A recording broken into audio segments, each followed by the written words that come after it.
Seniors వార్తలకు స్వాగతం. నా పేరు జగన్నాథ్ రెడ్డి. నేటి వార్తలను ముఖ్యాంశాలు. కాంగ్రెస్ ని విమర్శించే అర్హత శ్రీనివాస్ రెడ్డికి లేదు. వార్డు సభలో కావాలని రవస. మీడియా సమావేశంలో కాంగ్రెస్ నేతలు. పెద్దేపూర్ మండల పరిధిలో మితిమీరిన మట్టి మాఫియా ఆగడాలు, నిబంధనలకు విరుద్ధంగా మట్టి తవ్వకాలు, కరిగిపోతున్న ఎర్రమట్టి గుట్టలు పట్టించుకోని అధికారులు. పోరాట యోధుడు సుభాష్ చంద్రబోస్. కేవీసీఎస్లో ఘనంగా సుభాష్ చంద్రబోస్ జయంతి వేడుకలు. కాంగ్రెస్ పార్టీని విమర్శించే అర్హత కౌన్సిలర్ శ్రీనివాస్ రెడ్డికి లేదని ఆ పార్టీ నేతలు మండిపడ్డారు. బుధవారం పట్టణంలోని 13వ వార్డులో నిర్వహించిన వార్డు సభలో వార్డు కౌన్సిలర్ వరాల శ్రీనివాస్ రెడ్డి బీఆర్ఎస్ నేతలకు మధ్య వివాదం చోటు చేసుకున్న విషయం అందరికీ తెలిసిందే. ఈ సంఘటనపై గురువారం ఆ వార్డుకు చెందిన కాంగ్రెస్ నాయకులు మహమూద్, రవీందర్ రెడ్డి, రాజేందర్ రెడ్డి, శ్రీనివాస్ గౌడ్, నీరెడ్డి రామలింగం, లొంక బాలరాజు తదితరులు మీడియాతో మాట్లాడారు. వార్డు సభలో శ్రీనివాస్ రెడ్డి వ్యవహరించిన తీరును ఖండించారు. కాంగ్రెస్ పార్టీ నుంచి వార్డు కౌన్సిలర్ గా గెలిచి శ్రీనివాస్ రెడ్డి బీఆర్ఎస్ పార్టీలోకి వెళ్లి మళ్లీ కాంగ్రెస్ పార్టీని విమర్శించడం సమంజసం కాదని అన్నారు. కాంగ్రెస్ పార్టీని విమర్శించే అర్హత ఆయనకు లేదన్నారు. అభివృద్ధి విషయంలో కూడా శ్రీనివాస్ రెడ్డి స్వార్థపూరితంగా నడుచుకున్నారని మండిపడ్డారు. కేవలం తన ఇంటి చుట్టూ ప్రాంతాలను మాత్రమే అభివృద్ధి చేసుకున్నారని ఆరోపించారు. కోకట్ రోడ్డు, మిత్రనగర్, రెడ్డి కాలనీలో 5 ఏళ్లలో ఎలాంటి అభివృద్ధి చేయలేదని తెలిపారు. అనవసరంగా కాంగ్రెస్ పార్టీని నేతలను విమర్శించడం తగదని హెచ్చరించారు. నమస్కారం. ఈరోజు ఈ ప్రెస్ మీట్ పిలవడానికి ముఖ్య ఉద్దేశం, నిన్న జరిగిన సంఘటన 13వ వార్డు ప్రజాపాలనలో మా యొక్క కౌన్సిలర్ గారు చేసిన చౌకబారు రాజకీయానికి నిదర్శనమే నిన్నటి ప్రోగ్రాంలో జరిగిన డిస్టర్బెన్స్. నిన్న ఫోన్ వచ్చి చైర్మన్ గారు, మార్కెటింగ్ చైర్మన్ గారు మిగతా లీడర్లు వస్తున్నారని చెప్తే ఇమ్మీడియట్గా లేచి ప్రజలందరికీ మీటింగ్ అయిపోయింది వెళ్ళిపోండి అని చెప్పేసి తను మీటింగ్ని ఇచ్చేయడానికి ట్రై చేస్తున్నాడు. దానికి సంబంధించిన సాక్ష్యాధారాలు కూడా నా దగ్గర ఉన్నాయి. నేను మీ పెద్ద లీడర్లకు అందరికి పంపించిన విషయము. తర్వాత మీ జనాలు తను చెప్పినా వెళ్ళకపోతే తను వెళ్ళిపోయినాక మళ్ళీ తిరిగి వచ్చి వీళ్ళందరూ వచ్చినాక గొడవ చేయాలనే ఉద్దేశంతోనే వచ్చి మీటింగ్లో కూర్చున్నాడు. ఆయన ఉద్దేశమే గొడవ చేయడం, ప్రజలకు సేవ చేయడం. ఆయన 5 ఏళ్ళ పీరియడ్లో కూడా ఆయనకి గొడవ తప్ప ఎలాంటి అభివృద్ధి కానీ ప్రజలకు పనికొచ్చే పని కానీ ఏమీ చేయలేదు. ముందుగా ఆయన ఒక మాట్లాడిన 2-3 విషయాలు నేను మాట్లాడతాను. తను ఏమన్నాడు, నా బిల్లులు అంటాడు. మేము కౌన్సిలర్కి గెలిపించినాం, నువ్వు కాంట్రాక్టర్వా కౌన్సిలర్వా ఫస్ట్ అది చెప్పు. ప్రతిసారి ఎక్కడ మీటింగ్ జరిగినా ఏమైనా బిల్లులు అనేది కాంట్రాక్టర్ సంబంధించిన విషయం. నువ్వు కౌన్సిలర్గా గెలిపించింది మేము ప్రజలకు సేవ చేయడానికి, మళ్ళీ నువ్వు కాంట్రాక్టర్ ఎందుకు చేసినావు? నీకు బిల్లు వచ్చేది బిల్లు గురించి నువ్వు ఎందుకు మాట్లాడుతున్నావు? కాంట్రాక్టర్ మాట్లాడాలి. ఇంకో మాట, ఎవరి పేరు తీసుకోకుండా బాలరెడ్డి గారు ఏమన్నా కొన్ని చిలకవాళ్ళు మంచి చేయాలి, మన చిన్న ఎంకరేజ్మెంట్స్ ఉంటాయి కూడా మనము దాన్ని సరి చేసి చేసుకుందామన్నాడు. గుమ్మడికాయ దొంగ అంటే భుజాలు తడుపుకున్నట్లా నువ్వెందుకు తడుపుకున్నావు? ఇప్పుడు ఆయన ఎవరి పేరు తీయలేదు, మళ్ళీ నువ్వెందుకు ఆ విధంగా రియాక్ట్ అయినావు? దానికి కూడా సమాధానం చెప్పాల్సిన అవసరం ఎంతైనా ఉన్నది. ఇంకోటి, డెవలప్మెంట్ చేసినా అన్ని పైసలు తెచ్చి ఇన్ని పైసలు తెచ్చా అని వస్తూ మాట్లాడినావు. నీ ఇంటి చుట్టూ 4 రోడ్లు వేసుకుని నీ ఇంటి చుట్టూ డెవలప్మెంట్ చేస్తున్నాడు కాదు. నువ్వు మార్కండేయ నగర్ అయినా పర్వాలేదు, రెడ్డి కాలనీ అయినా కానీ, అయ్యప్ప నగర్ అయినా, కోకట్ రోడ్లో ఏడైనా 1 మీటర్ సీసీ రోడ్ కానీ, 1 డ్రైన్ కానీ నువ్వు చేసినావా చెప్పు, నువ్వు చూపి తీసుకొని పోయి నేను మాట్లాడతా. నీ ఇంటి చుట్టూ 4 రోడ్లు వేసుకొని మొత్తం నేను అభివృద్ధి చేసేసినా, నేను మాత్రమే చేసినా అంటే అది కుదరది. నువ్వు ఎంతైతే నువ్వు మళ్ళొకసారి నిరూపించుకున్నావు, నువ్వు ఒక పరిపక్వత లేని లీడరు అని మళ్ళొకసారి నువ్వు నిన్న ప్రూవ్ చేసుకున్నావు. నువ్వు ప్రతిసారి కౌన్సిల్లో చేయడం, ప్రజల్లో ఒక డిస్టర్బెన్స్ క్రియేట్ చేయడము, ప్రజల్లో ఒక విషయం మళ్ళొకటి చెప్పగలుగుతున్నా. ఒక శ్రీనివాస్ రెడ్డి అంటే కమిట్మెంట్ ఉన్న కౌన్సిలర్ కాదు, కాంట్రవర్షియల్ కౌన్సిలర్ అని పేరుని మళ్ళొకసారి నువ్వు నిరూపించుకున్నావు. అంతకుమించి నిన్న నువ్వు సాధించింది ఏం లేదు. నిన్ను సూత్రధారులు కాదు తమ్ముడు, నేను రాసిన మీరు అందరూ పాత్రలు నీ సూత్రధారణ అనాలే.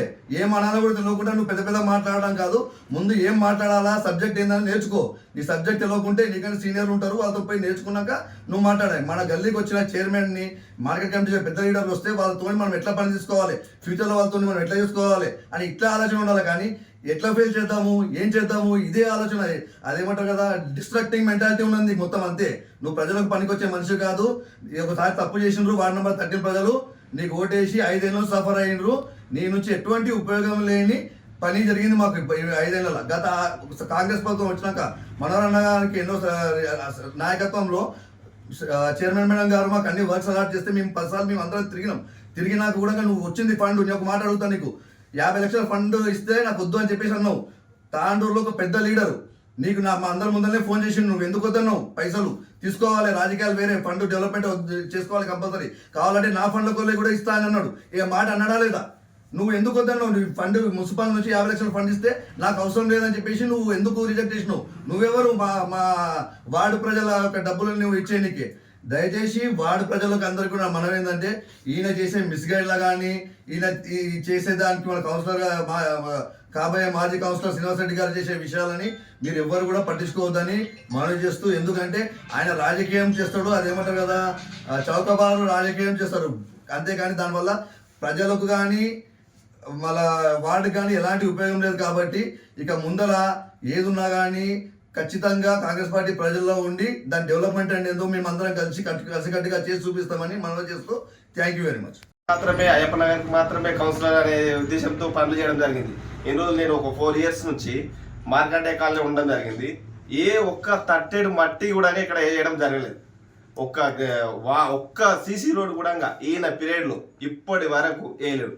అక్కడ వచ్చిన తర్వాత మాకు మార్కండే ప్రజలు అసలు మమ్మల్ని పట్టించుకుంటలేరు, ఏం చేస్తలేరు అంటే ఎట్లా పట్టించుకుంటారండి? మీరు ఇప్పటి వరకు ఒక గంపడి మట్టన్న మా మార్కండే సైడ్ అయినా కానీ అయ్యప్ప నగర్ సైడ్ అయినా కానీ వేస్తే ఎవరైనా అందరు కౌన్సిలర్ అంటే ఇంటికి పెద్ద కొడుకు లెక్క కాలనీకి మొత్తంలో కరెక్ట్ పాలన అందించాలి. కానీ ఆయన ఇంటి చుట్టే రోడ్ వేసుకోవడం, ఆయన ఇంటి పక్క పోంటే మోర్లు వేసుకోవడం, ఇది ఎంతవరకు కరెక్ట్? అదేవిధంగా నిన్న ప్రజాపాలన అంటే పబ్లిక్ ఉపయోగపడే పథకాలు అవన్నీ వాటి గురించి మన ఆఫీసర్స్ వచ్చి సందేహాలు ఏమైనా ఉంటే చేయడానికి వస్తే ఈయన దాన్ని లేనిపోని అబండాలు వేస్తూ పబ్లిక్ని వేరే విధంగా డివైడ్ చేసి ఇది చేయడం. బాలరెడ్డి అన్న వాళ్ళు మున్సిపల్ చైర్మన్ వాళ్ళు వస్తుంటే ప్రజాపాలన అయిపోయింది వెళ్ళిపోండి అని ఇలా చేయడం ఎంతవరకు కరెక్ట్? మా కాంగ్రెస్ పార్టీ వాళ్ళని దొంగలాడడం మీకు ఎంతవరకు కరెక్ట్ అనిపిస్తుందండి? శ్రీనివాస్ రెడ్డి గారు, మీరు ఇంకా 2 రోజులు ఉంటారు, తర్వాత ఉండలేరు. మీరు చూసి మాట్లాడాలి. కాంగ్రెస్ పార్టీని దొంగలాడడం లంగలాడడం ఇది బాధ్యత కాదు. మీరు దయచేసి మీరు అయ్యా కౌన్సిలర్ గారు, మీరు ఒక్కొక్కరు రాండి. మీరు కాంగ్రెస్ పార్టీ దొంగలాడడం మీరు బల నిరూపణకు చేస్తున్నారు అయింది. మేము బలంతో కాదు, మేము పని చేసి చూపిస్తాం. మా కాంగ్రెస్ పార్టీ పథకాలు ప్రజల్లోకి తీసుకెళ్లి మా ప్రజాపాలన అనేది చూపిస్తాం. ఇప్పటి నుండి నమస్తే. దానికి ఏంటంటే ప్రజాపాలనలో చాలా ఎక్కడ జరగని స్థితి ఇక్కడ ఏర్పడ్డది మన 13వ వార్డులో. దీనికి అసలు ఎవరు కారణం? ఇది కౌన్సిలర్ ఒక చేయాల్సిన పనేనా ఇది అనేది చాలా అసంభవం. ఏ తాండూరులో 36 వార్డులు ఉన్న ఏ వార్డులో లేని సమస్య మన 13వ వార్డులోనే ఉన్నది. ఇంత పెద్ద సమస్యను తీసుకొచ్చినా కూడా ఏడవైనా కొట్లాటనే, కౌన్సిల్లో పోయినా కొట్లాటనే, ఎక్కువ అభివృద్ధి లేదు మనకు. ఒక్క మార్కండే కాలనీ ఓట్లు లేవు అని తప్ప నీవు కౌన్సిలర్ గెలిపించినాం కానీ నీవు అభివృద్ధి ఓట్లు లేదని కాదు. మనకు ఇంపార్టెంట్ నువ్వు డెవలప్మెంట్ చేయాలి, నీ బాధ్యత, కౌన్సిలర్ బాధ్యత. నువ్వు ఈరోజు ఉండి నేను ఓట్లు లేవు అది లేవు అంటే అది తప్పు. ఈరోజు మనం ఏందనేది కౌన్సిలర్ ఒక పదవి ఉన్నప్పుడు పబ్లిక్కి సేవ చేయాలి. మనం కౌన్సిలర్ ఒక మ్యాండటరీ మనం చెప్పాల్సింది. ఈరోజు నువ్వు అది చేసినా న్యూసెన్స్ చేసుకుంటా అంతా మొత్తం ఏడవైనా న్యూసెన్స్ చేస్తున్నావు. నువ్వు ఎందుకు ఇట్లా చేస్తున్నావు? మేము ప్రజలం కదా, మీకు ఓటు వేయలేదా? మేము ఏం చేస్తున్నావు? నువ్వు ఇక్కడనే చేసినావు. నువ్వు ఎక్కడ చేస్తున్నావు? మా మార్కండే కాలనీలో ఏం చేసినావు నువ్వు? నేను ప్రశ్నిస్తున్నా ఈ క్వశ్చన్. ఎందుకు చేయలేవు నువ్వు అభివృద్ధి? నీకు ఏం అడ్డుపడ్డాం మేము? అంటే ఓట్లు ఉంటేనే నువ్వు పని చేస్తావా? ప్రజాపాలనలా నువ్వు ఇంత న్యూసెన్స్ చేసి మన ఆఫీసర్ల ముందర మొత్తము న్యూసెన్స్ చేసి పడేసినావు. అంటే ప్రజలు నీకే ఉన్నారా? నువ్వు కౌన్సిలర్ 2-3 రోజులు అయితే నువ్వు దిగిపోయేటాడు. నీకేముంది అధికారం? నువ్వు వెళ్ళిపో అనేది కారణం ఏంటి? నీకు అంత ధైర్యం ప్రజలు నీకే ఉన్నారా? ఎవరికి లేరా? ఏమనుకుంటున్నావు? శ్రీనివాస్ రెడ్డి గారు ఏమనుకుంటున్నారు మీరు? అది నేను చెప్పేది ఏమంటే ప్రజలకు సేవ చేయాలి. మన ముఖ్యం ఏంటంటే మనం ప్రజాసేవల కాంగ్రెస్ పార్టీ దాదాపు 30 ఏళ్ళకేం చూస్తున్నా కాంగ్రెస్ పార్టీ అనేది. నీవు ఈరోజు కాంగ్రెస్లో గెలిచి నువ్వు మళ్ళీ కాంగ్రెస్కే దొంగలు అంటావు. దొంగ నీవు ఉన్నావు, పెద్ద దొంగవు.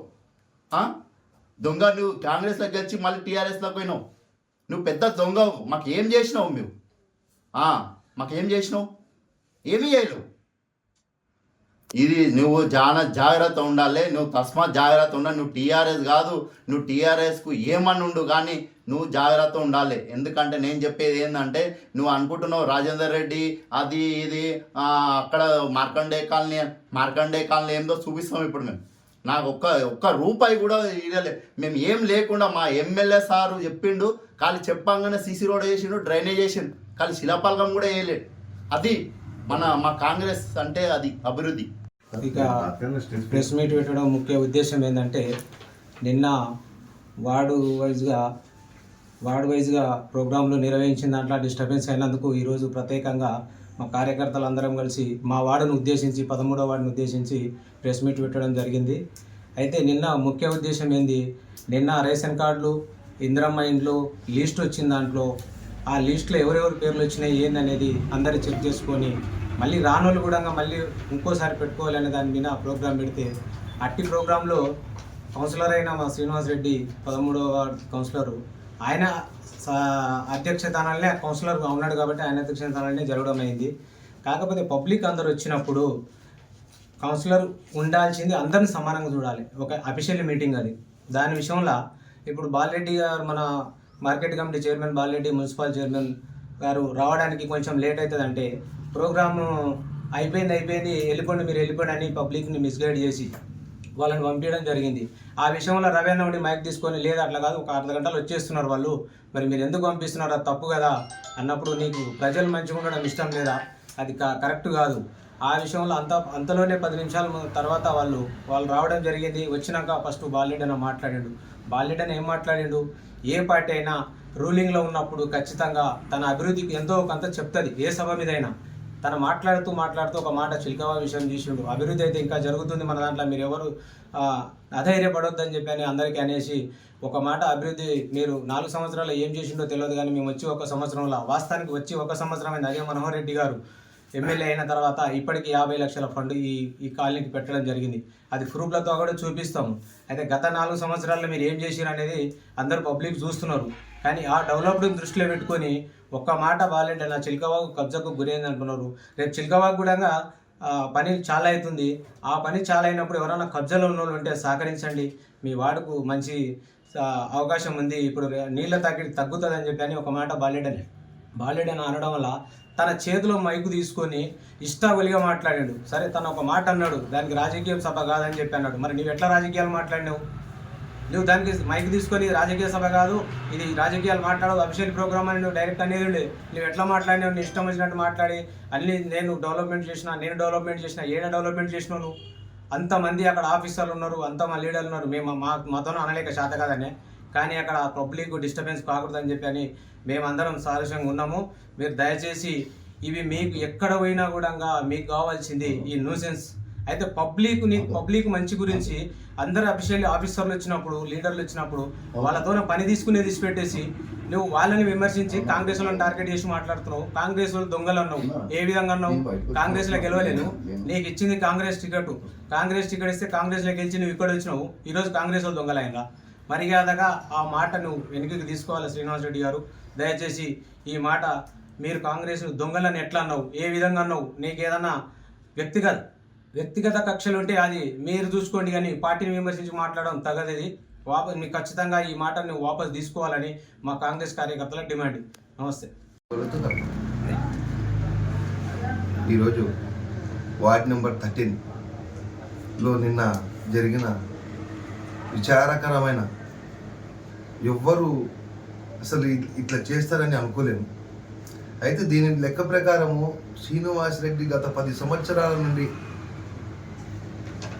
ఎంతో అభివృద్ధి చేస్తా, నేను చేసిన అని చూపెట్టిన పని ఎక్కడ శూన్యమే తప్ప ఏమి లేదు.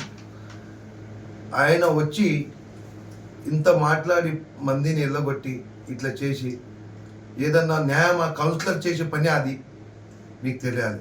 ఇంకో మాట ఏంటంటే, గ్రీన్ సిటీలో అభివృద్ధి అంటే ఎక్కడ లేని అభివృద్ధి అందరికి తెలుసు. ఎంత అభివృద్ధి జరిగింది, ఎంత అభివృద్ధి జరగట్లేదు అందరికీ తెలుసు.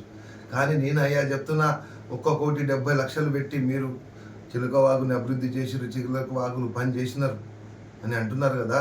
అది కాంట్రాక్ట్ పరంగా కాంట్రాక్ట్ చేసుకుంటుంది, కాంట్రాక్ట్ బిల్లు తీసుకుంటే అన్నీ చేసుకుంటుంది. నీ ఇంటి నుంచి కాదు, నీ ఇంటి నుంచి పెట్టలేవు, నీ ఇంటి నుంచి చేయలేవు, నువ్వు మామూలు ఒక కౌన్సిలర్, ఈ కౌన్సిలర్ లెక్కనే మాట్లాడినా తప్ప దాంట్లో అభివృద్ధి పదంలో నువ్వు నడిపించే జాగాలు ఎక్కడ కనబడలేదు. ఒక సీసీ రోడ్డు వేసుకున్నావు, ఆ సీసీ రోడ్డు కాలువ పక్కలు ఉంది, అదొక్కటి అభివృద్ధి కనబడుతుంది తప్ప దాని పక్కన ఏ అభివృద్ధి కనబడలేదు, ఏది కనబడలేదు.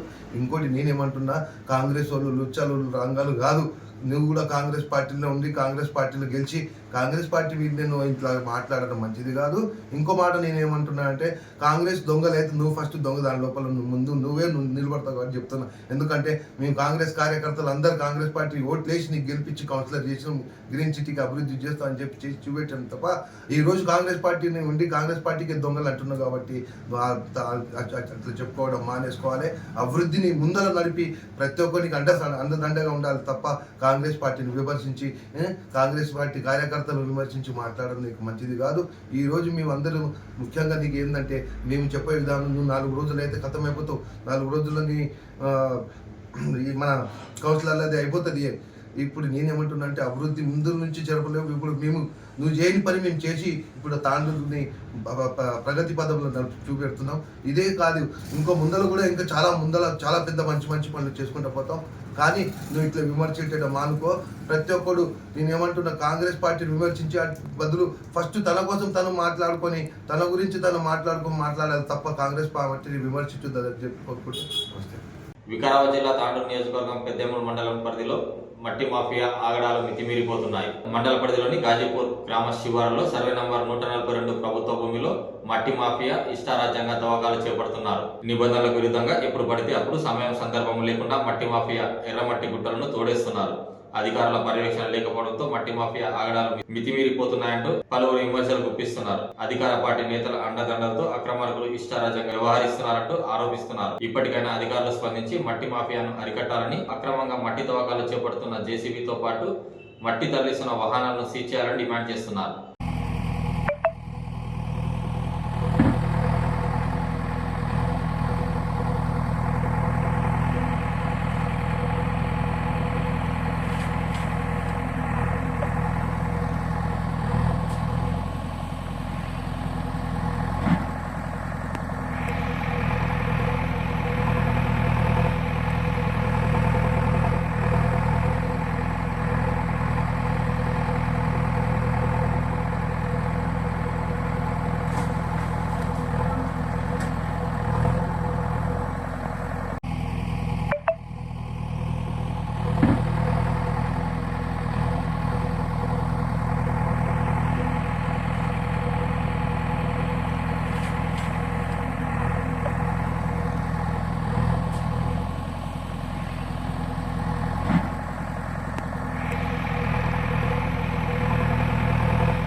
లేదా నేను వీడియో తీసి నువ్వు మాట్లాడు.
భారతదేశ స్వాతంత్ర సాధనలో కీలక భూమిక పోషించిన స్వాతంత్ర పోరాట యోధుడు సుభాష్ చంద్రబోస్ జయంతి వేడుకలను పట్టణంలోని కృష్ణవేణి కాన్సెప్ట్ స్కూల్లో ఘనంగా నిర్వహించారు.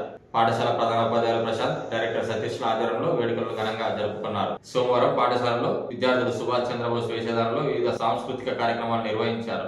ఆయన చేసిన పోరాటాలను కళ్ళకట్టినట్టుగా కనువిందు చేశారు. అనంతరం పట్టణంలోని శాంతమా చౌరస్తాలో ఉన్న సుభాష్ చంద్రబోస్ విగ్రహానికి పూలమాలలు వేసి నివాళులర్పించారు. ఈ సందర్భంగా ఏర్పాటు చేసిన కార్యక్రమంలో పాఠశాల ప్రిన్సిపల్, డైరెక్టర్లు మాట్లాడుతూ భారతదేశ స్వాతంత్రంలో కీలక భూమిక పోషించి స్వాతంత్ర పోరాట యోధుడు నేతాజీ సుభాష్ చంద్రబోస్ అని కొనియాడారు. నేతాజీ ఆశయాలకు అనుగుణంగా విద్యార్థులు ముందుకు సాగాలని పిలుపునిచ్చారు. ఈ కార్యక్రమంలో పాఠశాల ఉపాధ్యాయులు, విద్యార్థులు తదితరులు పాల్గొన్నారు.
story of Netaji Subhash Chandra Bose, a true hero of India's freedom struggle. His courage, leadership and dedication towards our nature made him a true legend who continues to inspire millions even today. His words are filled with fire and determination. His one of the famous call in Hindi is, "Tum mujhe खून दो, मैं तुम्हें आज़ादी दूंगा. You give me blood and I will give you freedom." In Telugu, his words remind us of the power of sacrifice. జీవితం త్యాగాలకు పునాది వేస్తే స్వాతంత్ర్యం సాధ్యమవుతుంది. Freedom is achieved when life is built on the foundation of sacrifices. Netaji firmly believed in the power of youth and unity. He said in Hindi, "आज हमारा सबसे बड़ा कर्तव्य है कि हम भारत माता की सेवा करें और उसे स्वतंत्र बनाएं. Today our foremost duty is to serve Mother India and make her free." He also motivated people to never give up, as said in Telugu, "విజయం సాధించాలంటే ఎప్పుడూ వెనకడుగు వేయకూడదు. To achieve victory, we must never retreat." Netaji had a vision of strong and self-reliant India, as he said in Hindi, "स्वतंत्रता मांगी नहीं जाती, उसे छीनना पड़ता है." Freedom is not asked for, it is taken. Another inspiring quote of his in Telugu is, "మన ఆత్మవిశ్వాసం మన సైన్యం కంటే చాలా శక్తివంతమైనది." Our self-confidence is more powerful than any of the army. Netaji united Indians under the banner of patriotism, stating that देश प्रेम सबसे बड़ी पूजा है. Patriotism is the greatest form of all worship. His slogan Jai Hind became the rallying cry of nations striving for independence. Today it reminds us of our duty to work for the progress of India. Let us take the inspiration from Netaji's life to uphold his values. As he said, our greatest duty is to make our country self-reliant and strong. Let us honor Netaji Subhash Chandra Bose services and dedicate ourselves to the service of nation. Thank you. On Jan 23, 1897, in Cuttack, Orissa, he was known as Netaji. He played a crucial role in India's struggle for independence. Netaji was a brave leader who believed in action rather than words.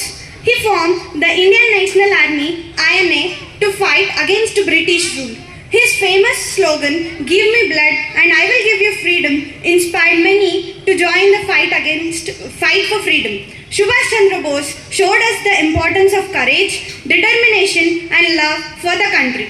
Though he mysteriously disappeared in 1945, his spirit lives on in the hearts of all Indians. Let us always remember his sacrifice and strive to build a better. వేదికని అలంకరించినటువంటి Satish sir గారికి, అదేవిధంగా ఉపాధ్యాయులకు, విద్యార్థులకు అందరికీ కూడా సుభాష్ చంద్రబోస్ జన్మదిన శుభాకాంక్షలు.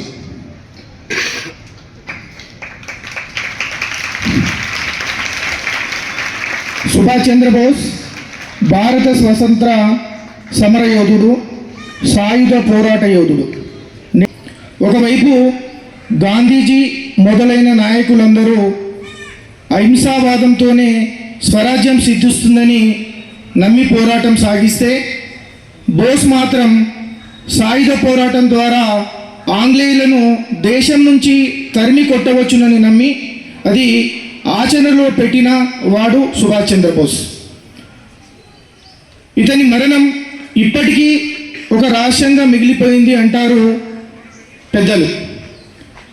సుభాష్ చంద్రబోస్ యొక్క జననం 1897 జనవరి 23 కటక్లో జన్మించడం జరిగింది. మరణం 1945 ఆగస్టు 18 తైవాన్ అని భావిస్తున్నారు. మరణ కారణం మాత్రం విమాన ప్రమాదమని అనుకుంటున్నారు. జాతీయత భారతీయుడు. భారత జాతీయ స్వతంత్రోద్యమంలో ప్రముఖుడు. భారత జాతీయ సైన్యాధినేత బిరుదు కూడా నేతాజీకి ఉన్నది. నేతాజీ రాజకీయ పార్టీ భారత జాతీయ ఫార్వర్డ్ బ్లాక్ వామపక్ష పార్టీ. జీవిత భాగస్వామి ఎమిలీ షెంకెల్. పిల్లలు అనిత బోస్, తల్లిదండ్రులు జానకీనాథ బోస్, ప్రభావతి బోస్. బోస్ 2 సార్లు భారత జాతీయ కాంగ్రెస్కు అధ్యక్షుడుగా ఎన్నికైన గాంధీతో సిద్ధాంతపరమైన అభిప్రాయ భేదాల వలన ఆ పదవికి రాజీనామా చేయడం జరిగింది. గాంధీ యొక్క అహింసావాదం మాత్రమే స్వతంత్ర సాధనకు సరిపోదని, పోరుబాట కూడా ముఖ్యమని బోసు యొక్క భావన. ఈ అభిప్రాయాలతోనే all India forward block, all India youth league అనే రాజకీయ పార్టీని కూడా స్థాపించడం జరిగింది. 1939లో రెండవ ప్రపంచ యుద్ధం మొదలైంది. ఆంగ్లేయులను దెబ్బతీయడానికి దీన్ని ఒక సువర్ణావకాశంగా సుభాష్ చంద్రబోస్ భావించాడు. యుద్ధం ప్రారంభం కాగానే అతను ఆంగ్లేయులపై పోరాడేందుకు ఒక కూటమి ఏర్పాటు చేసే ఉద్దేశంతో రష్యా, జర్మనీ, జపాన్ దేశాలలో పర్యటించాడు. జపాన్ సహాయంతో భారత యుద్ధ ఖైదీలు, రబ్బరు తోట కూలీలు భారత జాతీయ సైన్యాన్ని ఏర్పాటు చేశారు. జపాన్ ప్రభుత్వం అందించిన సైనిక, ఆర్థిక, దౌత్య సహకారాలతో ఆజాద్ హిందూ ప్రభుత్వాన్ని సింగపూర్లో ఏర్పాటు చేయడం జరిగింది. బోసు మరణం వివాదాస్పదమైంది. 1945 ఆగస్టు 18లో తైవాన్లో జరిగిన విమాన ప్రమాదంలో బోసు మరణించాడని ప్రకటించినప్పటికీ అతను ప్రమాదం నుంచి బయటపడి అజ్ఞాతంలో వెళ్ళాడని పలువురు నమ్ముతారు. అవును, ఇలాగే చాలామంది అనుకుంటున్నారు. అయితే బోసు గారు కొన్ని చెప్పారు. నాకు రక్తం ఇవ్వండి, నేను మీకు స్వేచ్ఛనిస్తాను. నాకు రక్తం ఇవ్వండి, నేను మీకు స్వేచ్ఛనిస్తాను. మన స్వేచ్ఛను మన రక్తంతో చెల్లించడం మన కర్తవ్యం. మన స్వేచ్ఛను మన రక్తంతో చెల్లించడం మన కర్తవ్యం. స్వేచ్ఛ ఇవ్వబడలేదు, తీసుకోబడింది. స్వేచ్ఛ ఇవ్వబడలేదు, తీసుకోబడింది. నేతాజీ సుభాష్ చంద్రబోస్ స్వేచ్ఛ మరియు సుసంపన్నమైన భారతదేశం గురించి మనలో ప్రతి ఒక్కరం కలలు కనాలి అని చెప్పడం జరిగింది. పల్చబడిన జాతీయవాదం మరియు పరిపూర్ణ న్యాయం ఆధారంగా మాత్రమే భారత విముక్తి సైన్యాన్ని నిర్మించవచ్చని చెప్పడం జరిగింది. నేతాజీ సుభాష్ చంద్రబోస్ జయంతిని పరాక్రమ దివాస్ అని కూడా పిలుస్తారు. ఆయన స్వతంత్ర సమరయోధుడు, విప్లవకారుడు, దేశభక్తుడు. మరొకసారి